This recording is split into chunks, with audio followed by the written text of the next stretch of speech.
Fala galera, tudo beleza? Meu nome é André, eu sou fã de luta livre há mais de 30 anos. Vamos para mais uma Copa do Mundo? Então agora vamos fazer a Copa do Mundo dos talentos mais desperdiçados, desprezados e enterrados da história da WWE. E nesse vídeo a gente vai ter alguns talentos bem interessantes e eu tenho certeza que a minha opinião vai surpreender vocês. Mas antes da gente começar a Copa do Mundo, não deixe de fazer tudo aquilo que a gente pede para ajudar o nosso canal.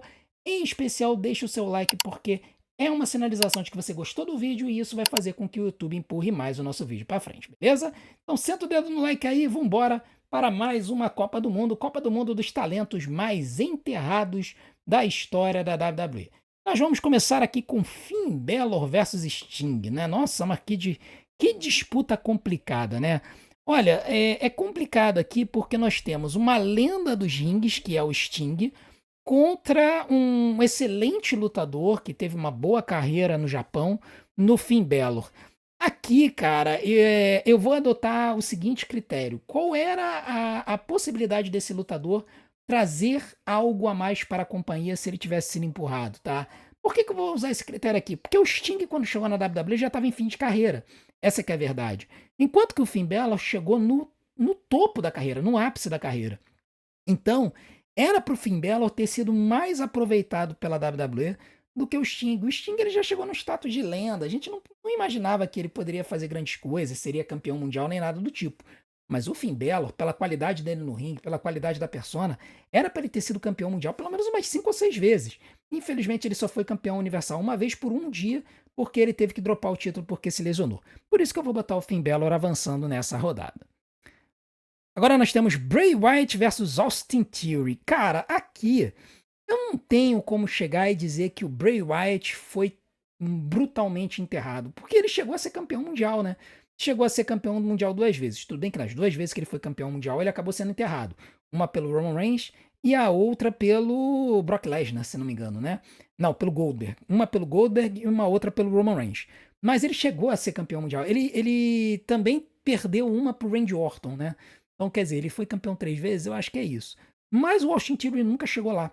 Entendeu? O Austin Theory, ele nunca chega lá. Tudo bem que também tem uma diferença aqui de qualidade, né? O Bray Wyatt era muito mais talentoso em matéria de persona do que o Austin Theory.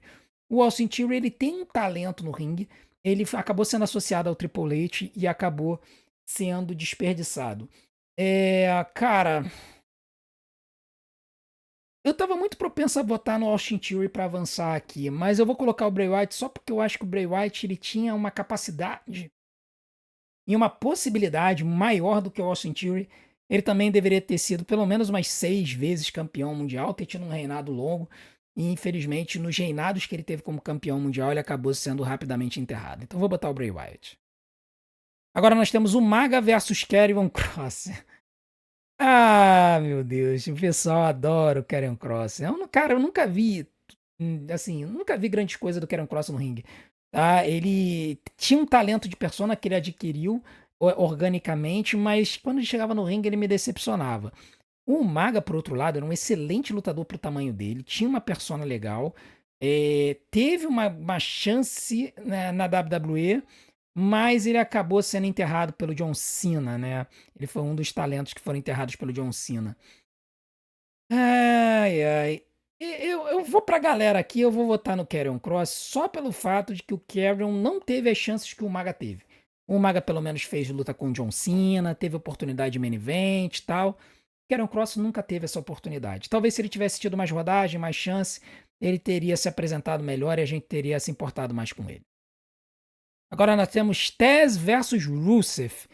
Cara, aqui é interessante a disputa. O Rusev ele estava assim, numa trajetória ascendente quando ele era campeão dos Estados Unidos, até ele perder o título para um John Cena que não precisava ter ganho o Campeonato dos Estados Unidos naquele ano, né, no WrestleMania 31, 2015. Apesar de que depois teve o US Open Challenge e acabou sendo interessante. Mas o Rusev, depois disso, ele nunca mais se ergueu. Depois, cara, se envolveu em cada rolo, cada storyline estapafúrdia com a Lana e tal. Ele foi bastante enterrado, mas o Tess, cara, ele veio da ICW porque vocês são muito novos. Vocês não viram ICW nos anos 90, nem eu vi, mas assim, eu vi as histórias, vi os vídeos e tal. Cara, o Tess na ICW era animal. O cara era um absurdo lutando. E aí ele foi pra WWE, ele ainda teve uma estreia legal, porque ele estreou contra o Kurt Angle, né? Kurt Angle que tava ali no comecinho de carreira também, derrotou o Kurt Angle, foi no Royal Rumble de 2000, se não me engano. Foi a estreia do Taz. E, cara, depois disso foi ladeira abaixo. Ladeira abaixo. Por um único motivo. O Taz era mais baixo do que os outros lutadores. Esse era o único motivo. Porque o cara era. Ele tinha uma vibe ameaçadora. Ele tinha o estilo de luta. E simplesmente o Vince não acreditou nele porque ele era baixo. Eu vou colocar o Taz porque, cara, o Taz era animal na ICW. Agora nós temos Damien Sandow e Bobby Roode. Aqui é complicado, né, gente? Porque, assim, o Damien Sandow, ele era um cara que, assim, ele teve a melhor fase dele naquela época que ele foi dublê do The Miz, né? Que ele era o Damien Mizdow e tal. Mas ele foi um daqueles talentos que acabaram sendo enterrados pelo John Cena. Ele chegou a ganhar a maleta do Money in the Bank, mas fez a luta com o John Cena e acabou perdendo a luta. Cara, ele foi muito enterrado pelo John Cena. Mas o Bobby Roode, cara, o talento do Bobby Roode era realmente glorioso. E não era só a música, não. O cara tinha de tudo. Tinha um visual, tinha persona, tinha um ringue, tinha um carisma. Ele chegou a receber uma chance pelo título dos Estados Unidos, mas depois a WWE não confiou.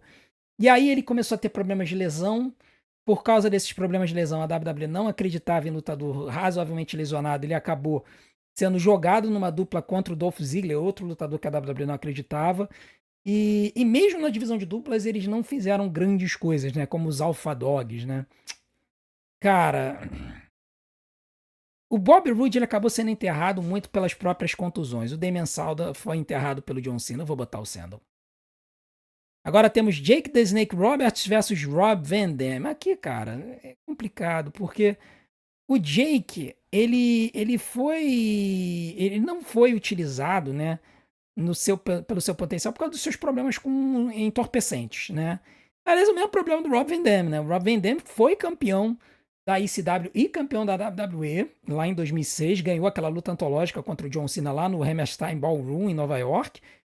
Só que, cara, ele estava vivendo numa época errada, né? Porque se ele tivesse sido pego com a erva maldita que ele foi pego na época, se fosse hoje, ele não teria tido problema, né? Que hoje é legalizado em vários estados. Mas na época, infelizmente, não. Então, assim, eu vou colocar aqui o Rob Van Dam porque ele nunca mais teve uma chance na companhia. Eu acho que eles poderiam ter relevado, sabe? Era uma.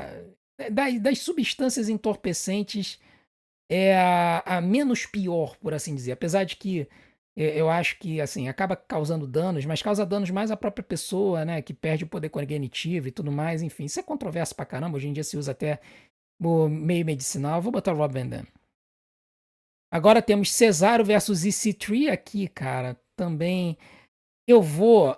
Aqui na escolha, eu vou escolher pela capacidade de talento, tá?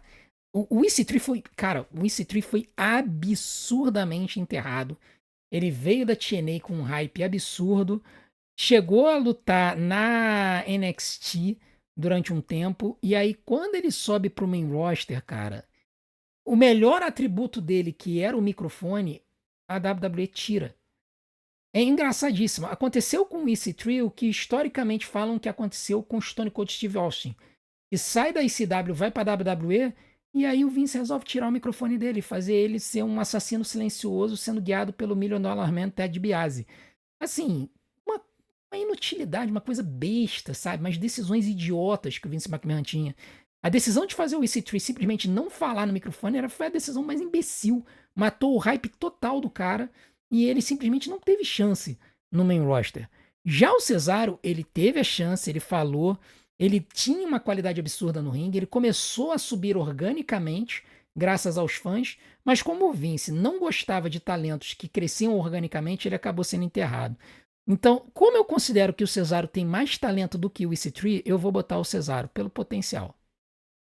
Agora temos Keith Lee versus Zack Ryder. E aqui, cara, assim, essa Copa do Mundo tá bem feita, tá?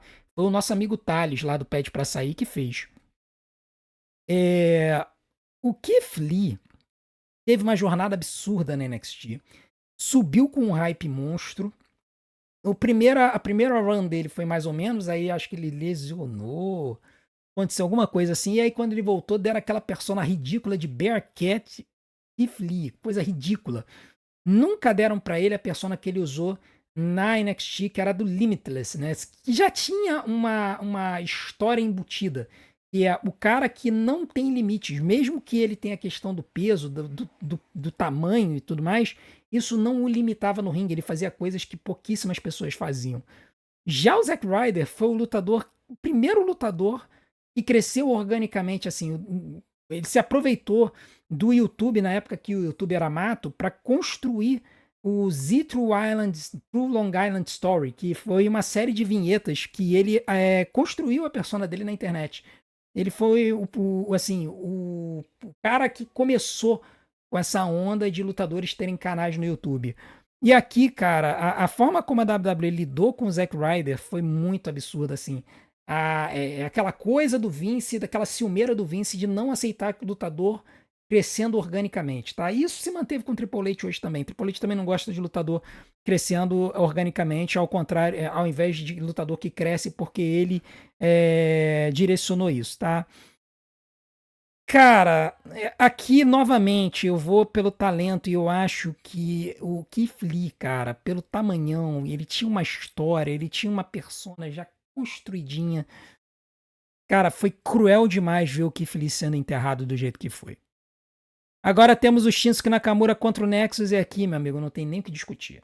Por mais que o Shinsuke Nakamura seja uma lenda no Japão, várias vezes campeão da IWGP e tudo mais, o que aconteceu com o Nexus foi um crime.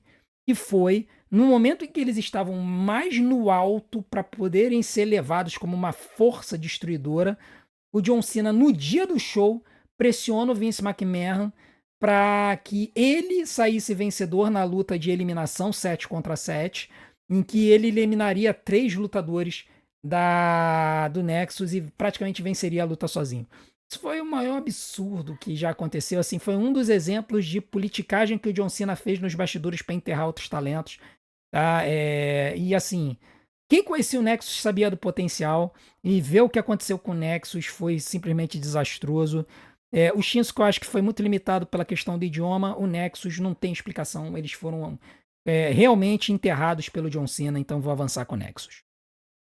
Agora temos Goldust versus Terry Taylor, o Red Rooster, tá? Aqui eu vou ter que contar um pouquinho as histórias para vocês. O Goldust, ele veio da WCW, filho do Dusty Rhodes, e essa persona do Goldust, ela foi construída pelo Vince McMahon para humilhar o Dustin e humilhar o Dusty. Essa persona não era para ter dado certo, tá? Essa ideia de colocar o Dustin com uma persona andrógena não era para ter dado certo. Era para humilhar o Dusty, que era o pai do Dustin Rhodes, do Goldust, e que tinha uma antiga rivalidade com o Vince McMahon. Lembrando que quando o Dusty lutou na WWE na década de 80, o Vince fez ele utilizar aquela sunga com as bolinhas amarelas, né? Então, também foi uma forma de humilhar o Dusty, mas o Dusty seguiu em frente com a persona e conseguiu fazer ela funcionar, e o Goldust fez a mesma coisa. Tá? E o Goldust, ele foi muitas vezes campeão intercontinental, foi campeão de duplas, tal. Então ele teve as oportunidades dele, mas a persona, a construção da persona foi para humilhar.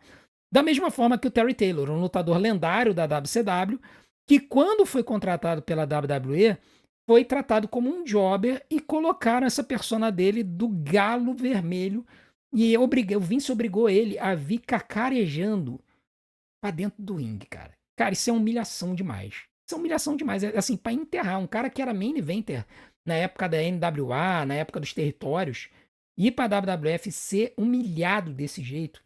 Então, assim, o Vince tinha umas coisas ridículas que ele fazia com talentos que ele não havia construído. Como o Terry tinha mais potencial que o Goldust e nunca chegou nem perto dos ganhos que o Goldust ganhou, eu vou botar o Terry Taylor. Depois botem na internet as cenas das entradas dele, cara, são absurdas. Agora nós temos Christian versus Chad Gable aqui. O Christian, a história é que o Vince McMahon não achava o Christian um cara bonito, achava um cara feio.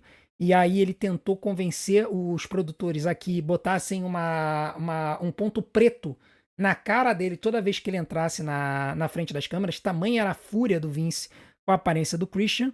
E já no caso do Chad Gable, a gente lembra lá da época do Shorty D, né? O Chad Gable estreou com o Jason Jordan na American Alpha. Quando eles foram separados, o Chad Gable foi humilhado, sendo colocado numa persona de rapper em que o tamanho, a estatura dele foi utilizada contra ele. Ele, cara, ele conseguiu lutar contra isso e tal.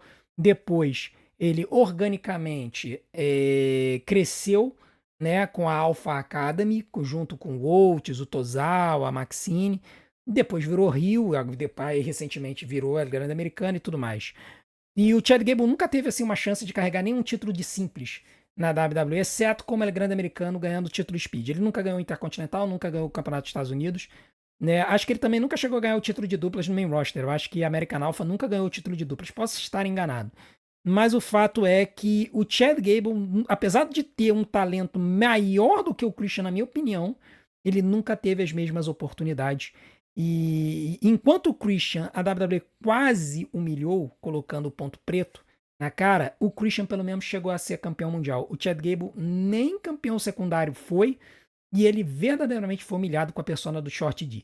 Então por isso que eu vou colocar o Chad Gable. Agora nós temos Curtis Axel versus Booker T. Aqui nós temos uma situação muito interessante. Tá? O Curtis Axel ele veio com um pedigree, ele era filho do Kurt Hennig, do Mr. Perfect. Na minha opinião, era para ele ter subido como Joe Hennig, né, que era o nome dele mesmo, e foi assim que ele lutou na FCW. Mas quando ele veio pro main roster, deram um nome ridículo para ele de Michael McGillicuddy. Uma coisa, mas assim, até hoje eu não entendo de onde eles tiraram esse raio desse nome. Ele participou da segunda temporada da NXT Reality Show, se eu estou bem lembrado. E aí depois ele acabou entrando no New Nexus. Eu acho que quando surgiu o Nexus lá do CM Punk, ele entrou no New Nexus junto com o Husky Harris, que era o Bray Wyatt. Então, assim, esse nome por si só já foi ridículo. Michael McGillicuddy. Depois, quando isso não deu certo, ele deu uma sumida. Quando ele voltou como Curtis Axel. Aí já uma homenagem, Curtis ao nome do pai, Kurt Hennig, e Axel em relação ao apelido do avô, que era Larry The X Hennig. Né? Então daí o Axel. E aí eles tentaram fazer ele ser um cara do Paul Heyman, não deu certo, e aí depois colaram ele com o Bo Dallas no B-Team, que era literalmente um time de jobbers, né? Uma dupla de jobbers, mas que eu acho que chegou a ser campeã de duplas uma vez. O Curtis Axel chegou a ser campeão intercontinental. Já no caso do Booker T, certamente ele está colocado nessa lista por conta do que aconteceu antes da WrestleMania 18, tá? Que ele se colocou para poder lutar contra o Triple H pelo campeonato mundial peso pesado. E aí, numa promo antes da WrestleMania, o Triple H fez várias ofensas racistas veladas pro Booker T, falando que uma pessoa como ele jamais estaria no nível de um campeão mundial, então, cara, fazendo uma alusão clara à cor do Booker T e à origem do Booker T. E aí, o Booker T, ele vai para poder enfrentar o Triple H. Todo mundo esperava que o Booker T fosse vencer o Triple H e se vingar das ofensas racistas veladas que o Triple H havia feito contra ele. E no final das contas o Triple H ganhou. Isso matou o hype do Booker T, né, que tinha vindo como campeão da WCW em 2001. Era para ele ter chegado em 2002 e ele ter ganho em 2002, não, 2003, né, no WrestleMania 19. Era para ele ter ganho o título na WrestleMania 19, mas não aconteceu porque o Triple H resolveu bater o pezinho e convenceu o chefe de que ele deveria se permanecer como campeão.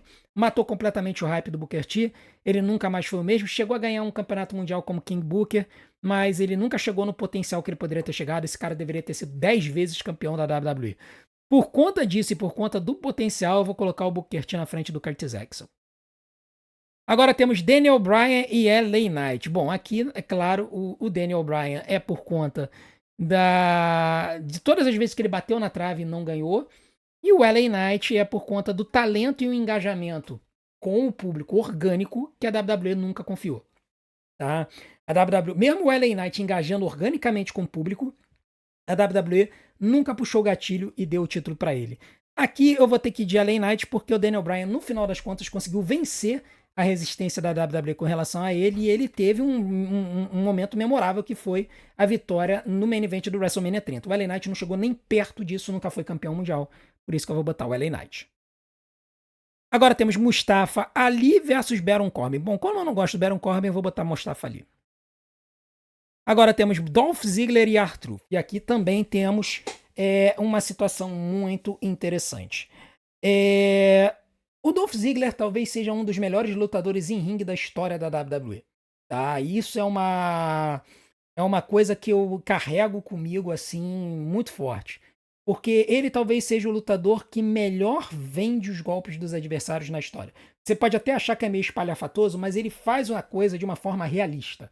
Tá? Ele dá uns saltos no ringue e tudo mais, mas ele faz a coisa realista. Se vocês viram a luta dele pelo torneio The Last Time Is Now, agora recentemente, do John Cena, vocês viram o que esse cara fez pelo Solo Sikoa. Foi absurdo.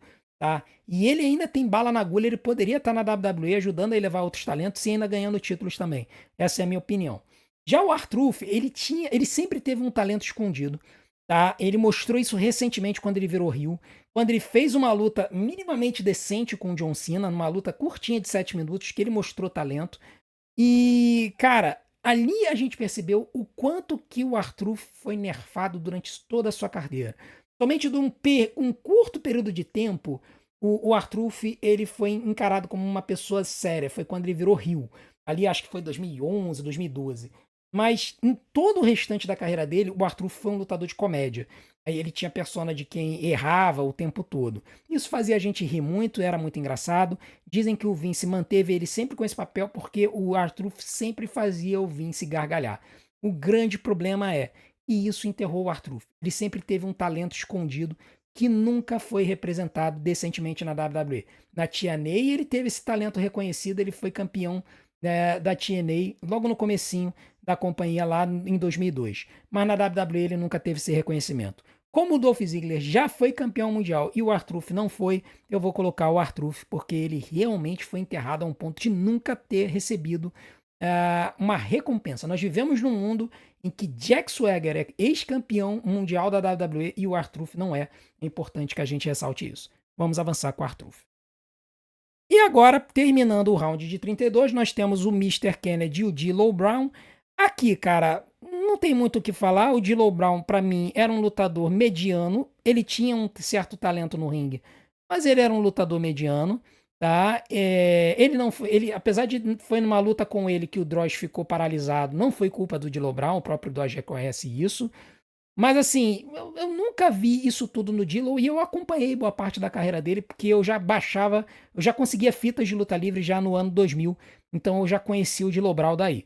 Já o Mr. Kennedy, cara, era um talento absurdo que tinha tudo para ser main eventer, mas infelizmente ele claramente foi vítima da politicagem de John Cena e Randy Orton, a gente sabe da demissão dele, né? Teve aquela luta que foi até num show que teve que mudar de lugar porque o Denver Nuggets não disponibilizou a arena, aí eles mudaram de lugar, aí o time Face usou a camisa do Los Angeles Lakers e o time Hill usou a camisa do Denver Nuggets porque eles estavam se enfrentando na final da NBA. E aí foi nessa luta que o Mr. Kennedy foi dar um belly-to-back suplex no Randy Orton. O Randy Orton caiu esquisito, né? E aí ele acusou o Mr. Kennedy de ter lesionado ele. Na verdade, não lesionou coisíssima nenhuma, né? Então foi uma mentirada. E o John Cena já tinha birra com ele também. Foi numa luta contra o Mr. Kennedy que o John Cena estourou o peitoral. Tá? Mas também não foi culpa do Mr. Kennedy. Então somou uma coisa com a outra, dois caras birrentos lá, a gente já sabia que o John Cena era político. Então enterraram o Mr. Kennedy, na minha opinião, tinha muito mais talento do que o D'Lo Brown, então o Mr. Kennedy avança. Agora vamos para as oitavas de final e agora vai ficar um pouco mais fácil da gente escolher. Entre o cara que se enterrou por causa de substâncias ilícitas e o cara que foi enterrado porque foi visto como lutador de comédia todos esses anos, eu vou colocar com o R-Truth. Eu vou com o R-Truth, que também nunca foi campeão mundial.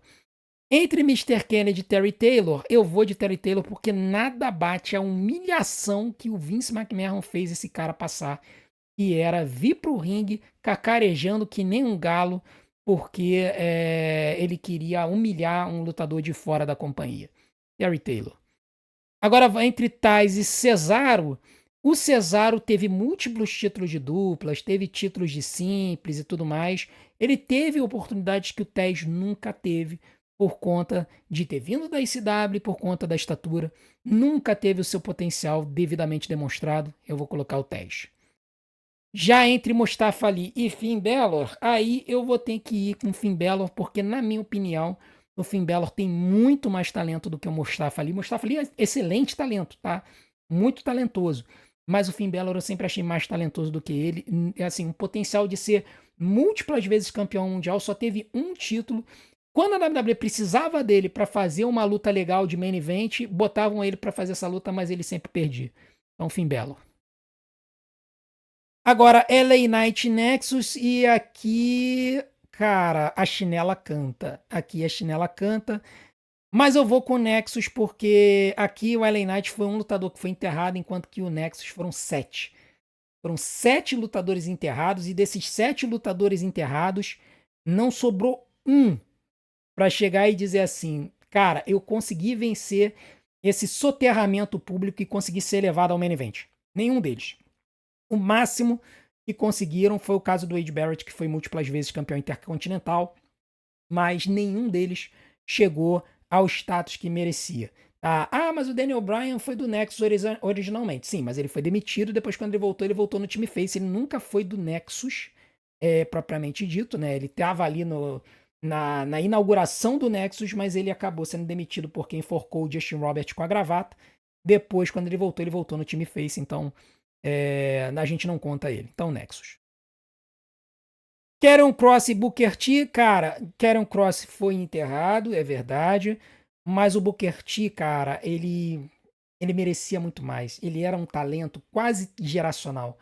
Um daqueles talentos que foi enterrado na WCW até o ano 2000. Só quando o Hulk Hogan teve a treta com o Vince Russo no Bash at the Beach 2000, o Booker T finalmente teve a chance de ser campeão da WCW. Aí, naquele curto espaço de tempo, entre meados de 2000 e 2001, ele ganhou 5 vezes o título. Na verdade, 4. Aí, quando ele vai para a WWF, ele ganha mais uma vez lá, em 2001. E aí, só tempos depois de ele ser enterrado por Triple H, ele ganha um título lá perdido como King Booker, tá? Cara, o Booker T era para ter 10, 12 campeonatos mundiais se a WWE e a WCW tivessem aproveitado ele direito. Ele foi enterrado em 2 companhias, Booker T. Agora, Bray Wyatt e Chad Gable, e aí eu vou pela questão do talento, pela questão do talento que não foi devidamente reconhecido. E assim, o Chad Gable tá sendo enterrado? Tá, mas ele ainda tem chance de se recuperar na carreira. Já o Bray Wyatt, meu amigo, acabou morrendo cedo demais. E apesar de ele ter ganho alguns campeonatos mundiais, era outro talento que deveria ter tido muito mais títulos com maior longevidade. Por isso que eu vou botar o Bray Wyatt. E aqui é Bearcat Kit Lee e o Damien Sandow aí novamente. Eu vou para o talento que não foi aproveitado, a persona que não foi aproveitada. Eu gostava muito do Keith Lee, então eu vou avançar com o Keith Lee. Agora vamos para as quartas de final e aí temos Taz versus Terry Taylor e eu vou insistir no fato de que nada ou quase nada bate a humilhação de fazer um main eventer de uma companhia vir cacarejando que nem um galo, fazendo cocoricó, vindo pro ringue com essa choupana, esse troço aqui na cabeça para imitar a crista de um galo. 10 foi muito enterrado, mas ele não foi humilhado que nem o Terry Taylor foi. Agora nós temos Keith Lee e R-Truth. Aí eu vou colocar o R-Truth considerando as 2 décadas que ele foi enterrado como um talento de comédia. Tá? O Keith Lee acabou indo embora muito cedo. Entre o Bray Wyatt e o Booker T, aí a chinela canta. Chinela canta. E aí eu vou colocar o Bray Wyatt pelo fato de que o Booker T, apesar de merecer ter 10 a 12 campeonatos mundiais, ele pelo menos teve 6. Né? O Bray Wyatt teve 3 e deveria ter tido muito mais. Os reinados dele não foram grandes coisas.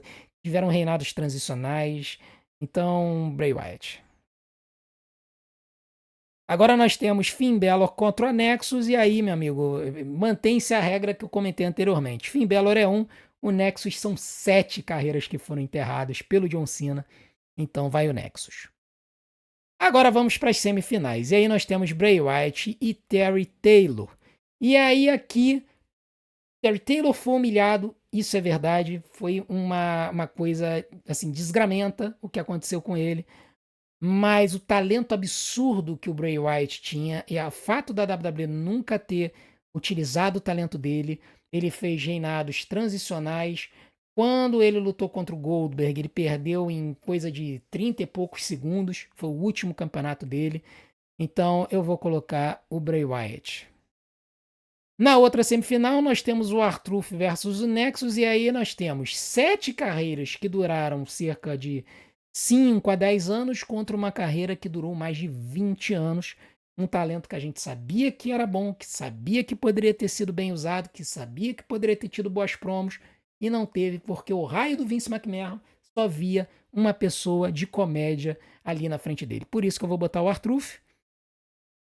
E aí, na final, nós temos Bray Wyatt versus R-Truth. Quem foi o talento mais enterrado na história da WWE? Cara, por um lado, o R-Truth nunca teve a chance que ele merecia. Nunca teve. Por outro lado, o Bray Wyatt teve essas chances e todas as chances foram arrancadas rapidamente da mão dele. Né? Todas elas. As 3. Quando ele perde para o Roman Reigns, depois de ter ficado com o título 3 aproximadamente. Quando ele perde para o Goldberg em uma questão de 30 e poucos segundos. Quando ele perde para o Randy Orton, ele tinha ganho na Elimination Chamber, perdeu um título um mês depois. Na WrestleMania, naquela luta ridícula que teve projeção no ringue. O Bray nunca teve a chance de carregar o título, de fazer a persona do The Fiend ser alavancada. Foi uma coisa assim inexplicável que aconteceu. E quando parecia que finalmente a WWE ia valorizar ele, juntamente com o White Six, infelizmente os problemas de saúde ceifaram a vida dele. Até hoje ninguém sabe exatamente o que aconteceu. Tem gente que acha que foi Covid longa, porque ele teve problemas de Covid, e muita gente acha que poderia ter sido sequela disso. Outras pessoas dizem que foi algum problema de coração. A sequela longa podia gerar problema de coração. É uma escolha difícil. Eu acho que os dois tinham potencial para ser múltiplas vezes campeão. Mas, Arthur, me desculpa, o Bray Wyatt, ele era uma coisa de louco no microfone como persona. Ele merecia mais do que ele teve. Todos os reinados dele encerraram com ele sendo enterrado, humilhado no ringue. Não dá, não dá. O que aconteceu com o Bray Wyatt é intancável. Para mim, o maior desperdício de talento na história da WWE foi o Bray Wyatt. Agora vamos ver o que o pessoal achou. Coloca aqui nos comentários antes quem você acha que foi o talento mais desperdiçado da WWE. Vamos ver agora o que o pessoal na Copa do Mundo afirmou. Então vamos começar a contar. 3, 2, 1 e... Finn Balor. Olha, colocaram Finn Balor em primeiro lugar, como 17,4%. Christian em segundo lugar, como 13%. Sting em terceiro lugar, como 8,7%. Shinsuke Nakamura, 8,7%. Chad Gable, 8,7%. Cesaro, 8,7%. Nexus, 4,3%. Austin Theory, 4,3%. Dolph Ziggler, 4,3%. Zack Ryder, 4,3%. Claramente é uma Copa do Mundo que ainda tem pouca gente disputando. E aqui nós temos uma situação que tem muito a ver com escolhas de lendas que nunca foram campeãs ou talentos que foram desperdiçados, como o Finn Balor e o Christian. Mas eu acho que o Bray Wyatt ultrapassa essa galera toda. Bom, essa foi a opinião da galera. Eu quero saber a opinião de vocês. Quem vocês acham que foi o talento mais desperdiçado da história da WWE? Coloquem aqui embaixo, eu quero saber a sua opinião. E não deixem de continuar assistindo e maratonando nossos conteúdos, vai ter muita coisa boa vindo aí nesta semana anterior ao Survival Series. Eu conto com vocês para nos acompanhar nessa jornada. E não deixem de acompanhar todos os nossos conteúdos e nos ajudar fazendo tudo aquilo que a gente pede para ajudar no nosso canal. Deixe seu like, se inscreva no canal, ative o sininho para receber as notificações dos nossos próximos vídeos, deixe seu hype, compre os produtos aqui na lojinha aqui embaixo, porque o tiozão ganha um percentual de comissão. E acima de tudo, assista e maratona os nossos vídeos, porque tempo de visualização é o que faz o YouTube divulgar a gente, beleza? Vou deixar algumas opções aqui na tela para vocês, eu conto com a sua audiência. Muito obrigado, a gente se vê do outro lado, um grande abraço, até a próxima.